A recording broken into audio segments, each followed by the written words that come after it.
Good morning, folks. If you missed last night's 3-week recap, it's a great way to fill the gaps or remember some of the bombshells of the last half month. Today, we've got big news as well, but we're starting over at spaceweathernews.com. Last 24 hours on our star were calm without any solar flaring due to lack of sunspots. Solar wind calmed as well, leaving geomagnetism quiet too. But looking on the eastern longitudes, we see the failed bright active region with the thin dark plasma filament out ahead of it, and a coronal hole behind. The filament is in eruptive position today, and by tomorrow night, we will be seeing that coronal hole nearly reaching center disk. The Earth scale in the carved-out corona region is the area where particles are few because of how the coronal hole blasts them out into space more strongly than ambient solar wind. Those coronal holes turning to the right now will have their solar wind stream arrive tomorrow night or Thursday morning. So folks, perhaps you've seen that worsening radiation story on space weather blogs. Your emails tell me yes. This is the same one we showed you in late February, the same one that appeared in our special video, Energy from Space, February 27th, and which also appeared in that recap video you saw last night. It is indeed from February 22nd, and it's the same one you already know about. You might also remember that paper about cosmic dawn, the one that tossed out more than half of dark matter theories.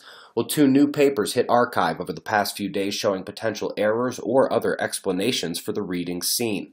Dark matter scientists appear to be turning on one another. So let's step back in that realm. One of the best-known supernovas apparently can be re-examined now under new ideas to elucidate new constraints on the dark matter particle, including on the milli-charge particle. It is notable that the milli-charge is not where observers stand, but today's papers do leave the Harvard partial milli-charge idea alive to fight another day.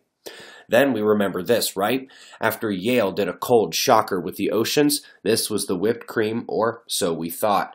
Doubling down and taking their analysis further, they have reconfirmed this cooling cloud link through the global warming pause as being one of its primary causes, and had to publish a second paper just to release all the proofs and data. Folks, we can now take that Princeton cloud study to the bank. Deposit successful. Lastly, folks, 3 cheers for the European Union about to take an axe to neonicotinoid pesticides. The U.S. does have moderate rules in need of major beefing up. Australia doesn't seem to care one bit about them, but Europe is usually ahead on this stuff, GMO food bans, etc.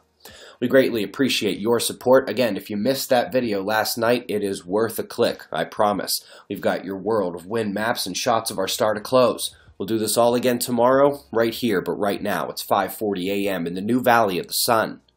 Eyes open, no fear. Be safe, everyone.